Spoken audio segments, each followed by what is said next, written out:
Nightly Musers, followers of the pod, faithful few and hopeful many, this is Anchor by Spotify. If you haven't heard about it, it's the easiest way to make a podcast. It's the very platform that allows me to give you what I give you on the nightly. So let me explain. Anchor has tools that allow you to record and edit your podcast right from your phone or computer. And it gives you the ability to distribute your podcast on listening platforms like Spotify, Apple Podcasts, and so much more. It's everything you need to make a podcast in one place. And best of all, Anchor is totally FREE free. So here's where you come in. Download the Anchor app or go to anchor.fm to get started. That is ANCHOR.fm to get started. Thank you very much. Peace. Welcome back to the Nightly Muse. Intro music is doing its thing. This is the Nightly Muse, and I'm your host, Tinayeshe. Shout out Low Fly. So yeah, death, sad, all that stuff. Like I said, this is a few episodes back, but the first dream, the only real dream I had about my career was at a Hillsong concert. I was like, I want to do what they do. And at that point, I didn't know how to write a song, so I was like, I guess I'm not going to do that. But I had this, like, hankering, or I don't know if that's the right word. I had this, like, desire, this inspiration to write this song for Colby, Super Colby, Superman, the strongest kid that I have ever met. It was my senior year. I had this idea, and it was based off of Philippians 4:13. I can do all things through Christ who strengthens me, and a lot of times it is used for sports. I think it's accurate, but the context is, when you read the entire thing, is like, I know what it feels like to be high. I know what it feels like to be low. Like, I've gone through all of these things, and through that, I've learned I can do all things through Christ who strengthens me. I can go through persecutions. I can, go through all of the things that Paul went through: imprisonment, beatings, floggings, good and bad, whatever. I can do all things through Christ who strengthens me. And Colby, whether he knew that or not, embodied that scripture, I think, in its truest context. And so I'm going to write that song. But it was just, I can do all things. I can do all things. I can do all things through Christ who strengthens me. And that's all I had. And every time I tried to write something, it just wouldn't work. And it killed me. So frustrating. It's like, God, like, I literally thought, man, if I can't write a song for this, something that actually matters, then I'm never going to be able to do it. And I just kind of gave up. And then obviously started writing songs later on, or else I wouldn't be doing an EP right now. But point of it all, Colby, the tumor came back, and at this point I'm getting ready to go back to college, and so Shante died at the beginning of the year. Somebody else from our church passed away that year as well, and I guess by the end of my senior year of high school, we were having like sports awards and all this stuff, and Colby had come up, and we were all just, I think everyone kind of knew. We were praying for a miracle and believing for a miracle, but the reality was that, it was a miracle that was going to be required because,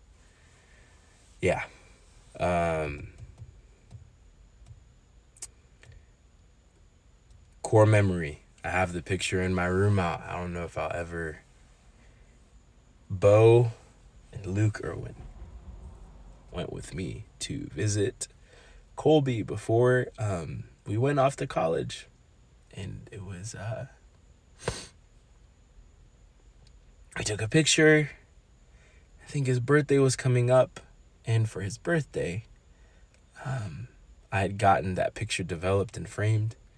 I wrote him a card, and I gave that picture to Luke and Bo. I don't know if they still have it, but I have never left it. Anyway, I get a call in October. I believe it was in October. It was in the fall of my freshman year. I can't remember the exact date that he passed away. And I was working with the football team at the time at Charlotte. I was a film person. I was helping out with film. Anyway, my parents, I visited them at home, and I remember my parents were like, Kennedy,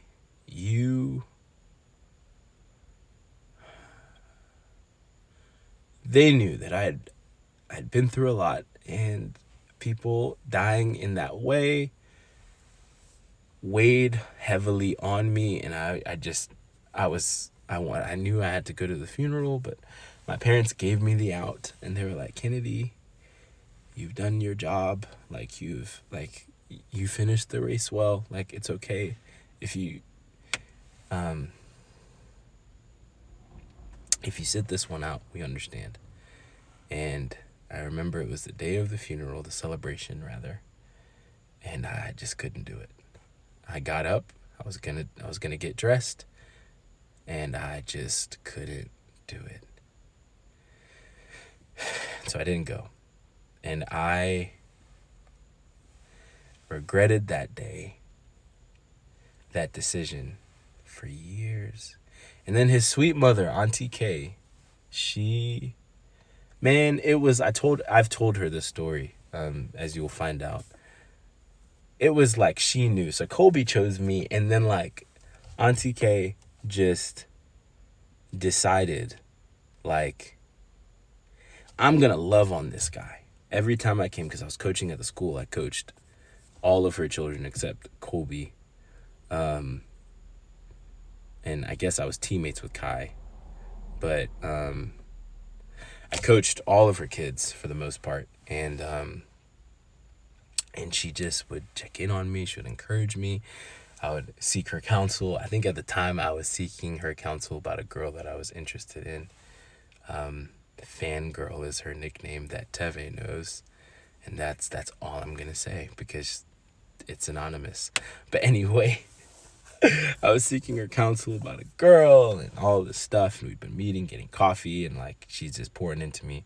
And then one day I was like, because I was avoiding her before this. I was like trying to avoid her at all costs because I had so much shame and guilt about missing the funeral, the celebration. Anyway, I retold her this story. And I apologized because I said I was big bro, and I should have finished the job. And finishing the job would have been showing up. She looked at me. She forgave me, but she was like, Kennedy, you loved him while he was still here. And you showed up when other people weren't, when he was sick. And that was really hard for him, but you were there. And she just encouraged me, and she didn't have to say that. But I fell apart in that coffee shop. Because I loved that kid, and I just felt like, and ever since then, my decision is I'm always going to show up. And I know that wasn't the point. She forgave me to forgive me, and she was like, hey, I'm not... she's like, I didn't even know. She was like... she was like, I'm forgiving you because I think you need this, but know that I have no issue with you. And I was just like, thank you. Anyway, so these 2 episodes are kind of building up this, like, this was my own thing with God that I just really struggled with. And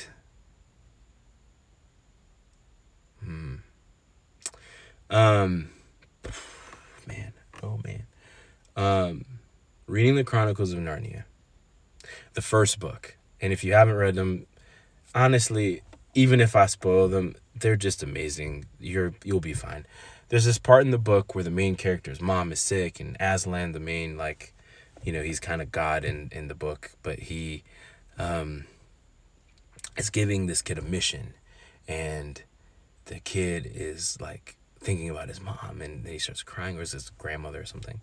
She's sick, and Aslan looks at him, and he finally confides in Aslan and says, "But my grandmother, she's not well. Can you heal her?"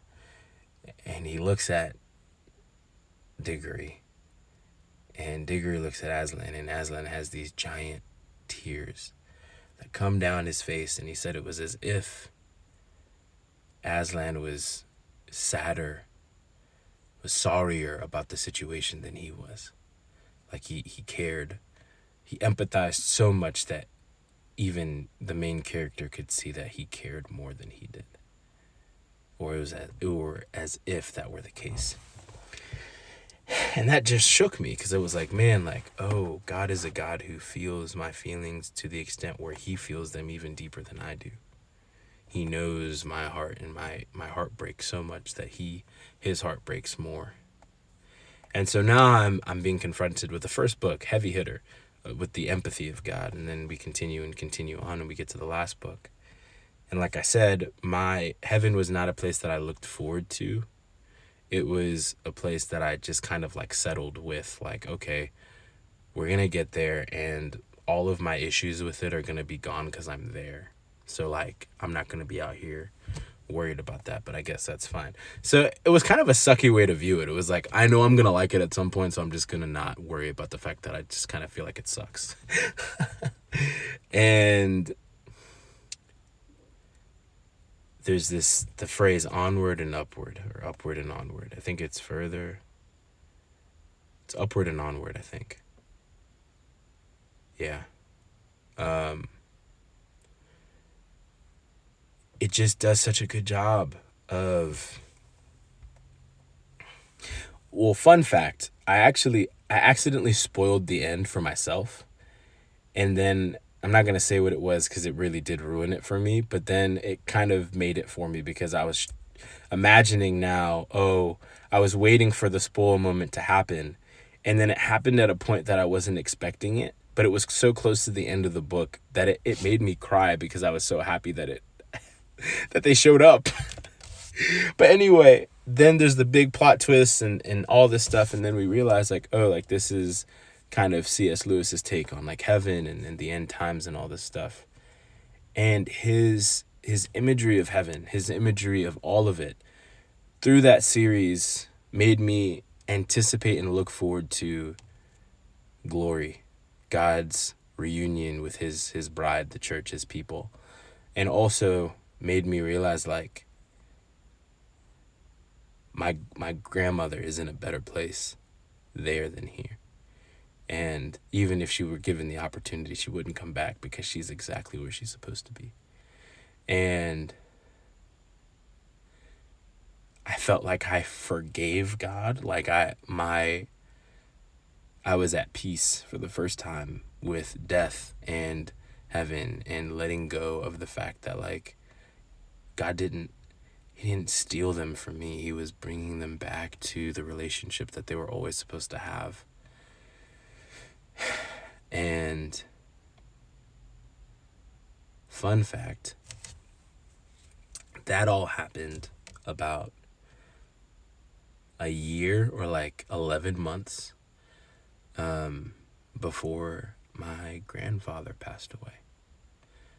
And I said this to somebody today, but I became more aware of the intentionality of God in the same way that when Bryant Young was talking about 22 and that being Colby's favorite number, I needed to come to that place at that point of my life. I needed to come to that exact place at that point, because almost a year later my grandfather was going to die, and it wasn't at a point where I was I was resolved with the fact that he was going to die soon. That was when I was 18. At this point he was 99 and pushing 100. So now we're thinking, let's start saving up for a trip to go see him again. And then he passes away. So another thing was, my favorite artist of all time, John Mark McMillan, was he was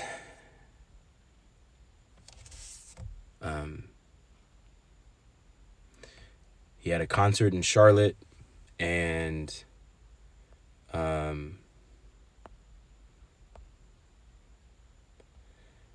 I had paid for that ticket and a Maverick City concert that Tevin I went to. You can check out that episode on Life in Between as well, months in advance. And with the John Mark McMillan concert, his music just hits me in a way that no other music quite does. And anyway, if that stuff had happened, if like the tickets were, if I had just gotten the tickets, or if I hadn't gotten the tickets yet and all this stuff, like I wouldn't have gone to those concerts. Like I wouldn't have been able to like enjoy those moments, because I would have been like grieving my grandfather. But instead, I found out that my grandfather was probably going to pass away. Like he was not well. I didn't know that he was, I knew that it was like, ooh, like be prepared for the worst, but it could get better, was basically what I knew. And so that night I went to the John Mark McMillan concert, and I got to just let all of the emotion go. I just screamed at the top of my lungs, and it felt like worship. Like I was truly letting, you raised me like a baby, like a fiery phoenix bird. You lift me up like Lazarus. You love me like death in reverse. When those songs are being sung, like all I'm thinking about is my grandfather. And anyway, I got to like release all of that, and then I got to like go to another thing with my best friend in a moment where I would have easily just, been in my room just crying and being, like God put me where I needed to be, gave me the experiences that I needed to have, because he knew it was coming, that he was calling my grandfather back home. And I'm going to read this psalm that I rewrote. For those who listen to the pod, you will probably hear this in the background of one of my songs. I think it's in Bluebird that I'm gonna read this. Very, very subtly in the background. I think it's in this song. But anyway, yeah, I'm gonna read this for you. I rewrote when I was kind of adjacent, hanging out with Young Life people. There was this event that they were doing, and they invited me to be a part of it. It was to rewrite a psalm, which my first song I ever wrote was a psalm that I rewrote, Psalm 23. But this one, because I didn't want to do Psalm 23, I did Psalm 73. And I encourage you to read Psalm 73, but I'm going to read you my version of it. I usually don't doubt you or your goodness. I believe you are good to people who follow you. Be well-intentioned, high character, have integrity, stay loyal. This is the way. That's Mandalorian reference. Anyway, I'm going to continue. But there were times where I just didn't know anymore. I was jealous of the world. I was tired of seeing people win who didn't seem to care about you at all. Life was a breeze for them. They wanted nothing to do with you, but they had the looks, the money, the confidence, and everything else I felt I lacked. What I called sin, they called normal, with no pain or repercussions. They were happy. The world was happy, and you weren't a part of their picture. Your path felt like a joke. Your path felt like a joke. Your way seemed unnecessarily hard. All the pain they dodged felt like it was pointed in my direction.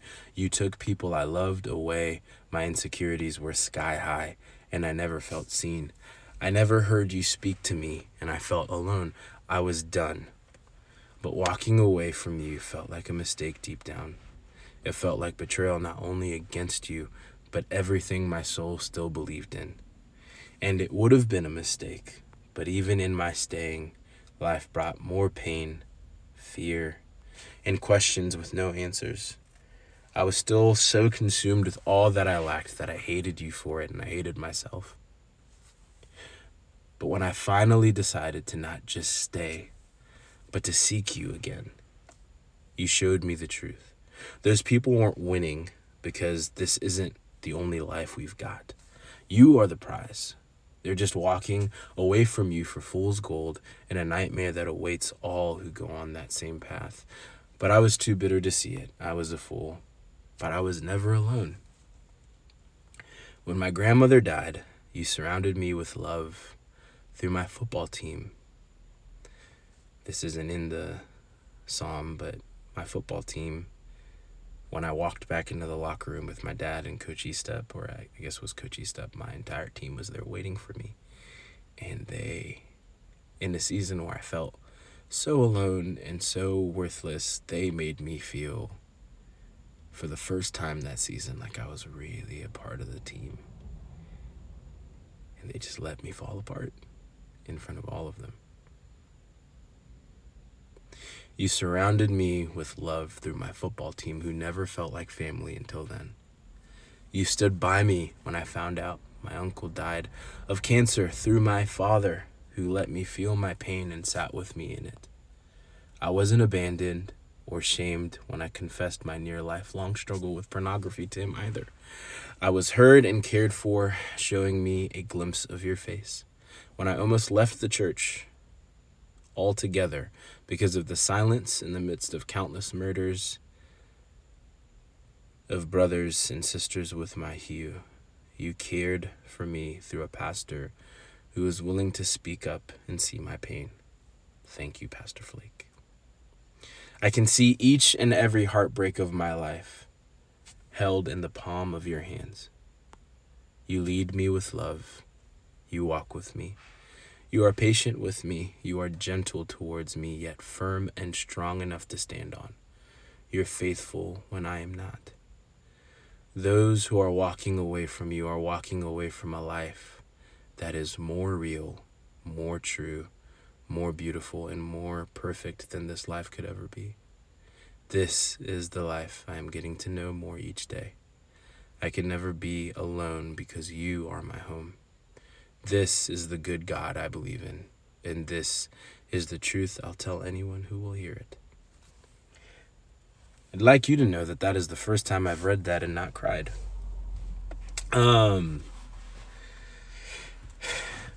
Within that psalm, rewritten psalm, reimagined psalm, is a story of my deepest insecurities, my frustrations, my struggles, my fears, and my anger towards God. And in it is also a turn where God showed me who he really was, and I have become more and more aware of who God is because of the Auntie K's, my dad, people that have surrounded me with love, not knowing how much I needed it at that moment, but doing it anyway and not giving up on me. I did eventually write a song that was kind of dedicated to all of the people that I mentioned that passed away. I'm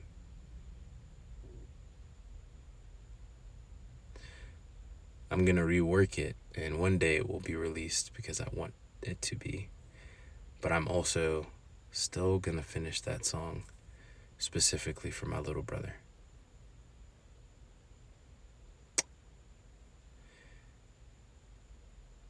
God cares, and it's okay to be angry with him. But I'm learning to bring him into that space and not push him away, because life is going to get harder. That's what I've learned from counseling, at least. It doesn't get any easier, it gets harder. You just gain the tools to deal with it. And one of those tools is an everlasting tool. That sounded bad. But an everlasting resource to be with you and guide you and love you and care for you and remind you that you are his and that he is yours. So, Shout out Low Fly.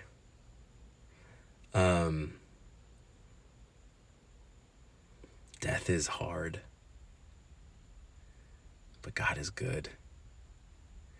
And if they've chosen a relationship with Jesus, it's not the end.